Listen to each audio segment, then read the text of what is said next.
अब क्या हुआ, हमारे गांव के पास ना एक गांव है, वहां के एक भैया मेरे पास आए प्रश्नोत्तरी में, इंद्रमणि तिवारी जी। उन्होंने कहा महाराज जी हमारी 18 एकड़ जमीन है पर हमारी शादी नहीं हो रही है। हमने पूछा कितने साल के हो? बोला 45 साल का हूं। मैंने कहा शादी ब्याह ना करो, भजन करो। उन्होंने कहा नहीं नहीं हमें तो विवाह करना है। अब सोचो क्या हुआ, यह घटना है अप्रैल की। अब उसने मेरे से प्रश्नोत्तरी में पूछा कि क्या मेरा विवाह हो जाएगा? 45 साल का हो गया हूं, 18 एकड़ जमीन है, इंद्रमणि तिवारी नाम है। हुआ क्या कि उस आदमी का वीडियो किसी ने सुन लिया, तो एक मुस्लिम लड़की हिंदू बनी और उसने पहले एक आदमी से ब्याह किया, तो वो अपने पति पत्नी खुश थे, पर उन लोगों को चाहिए था पैसा। तो उन्होंने इंद्रमणि तिवारी की ये वीडियो देखी कि इस आदमी को विवाह करने का मन है और इसके 18 एकड़ जमीन है। तो सोचिए कुशीनगर के पास उस लड़की ने उसको बुलाया इंद्रमणि तिवारी को कि आप आओ हम आपसे विवाह करेंगे। और उस लड़के ने विवाह भी किया, जबकि वो ऑलरेडी किसी की पत्नी थी।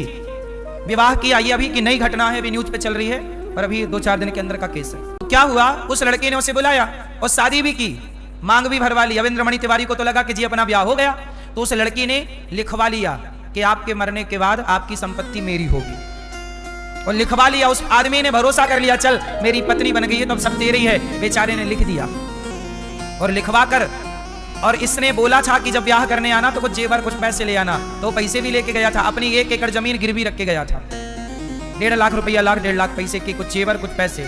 क्या किया उस लड़की ने, शादी का झांसा दिया और उसे मार दिया, मार डाला, मर गए वो इंद्रमणि तिवारी। अब पूछो उस लड़की से कि तुमने जो किया उसके साथ क्या यह धर्म था? यदि इंसानों के भीतर धर्म जिंदा होता तो ऐसी घिनौनी हरकत कोई करता ही क्यों? ये घिनौनी हरकत, घिनौने अपराध हैं ही इसलिए क्योंकि आजकल के इंसानों के भीतर का धर्म मर चुका।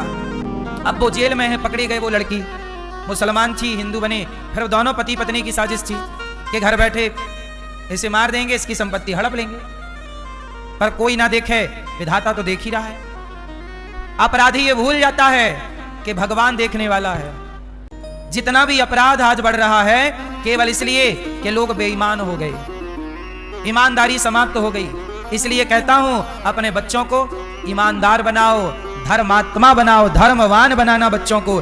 धर्म वाला बेटा ही अपने माँ बाप को सुख दे सकता है, धर्म वाला पति ही पत्नी को सुख दे सकता है। अरे तुम्हारा पति, अब बहुत सारी स्त्रियां मेरे से कहती हैं गुरुजी हमारे पति का चक्कर चल रहा है पड़ोसन के साथ। अब पूछो उस पति से कि क्यों, ये धर्म है?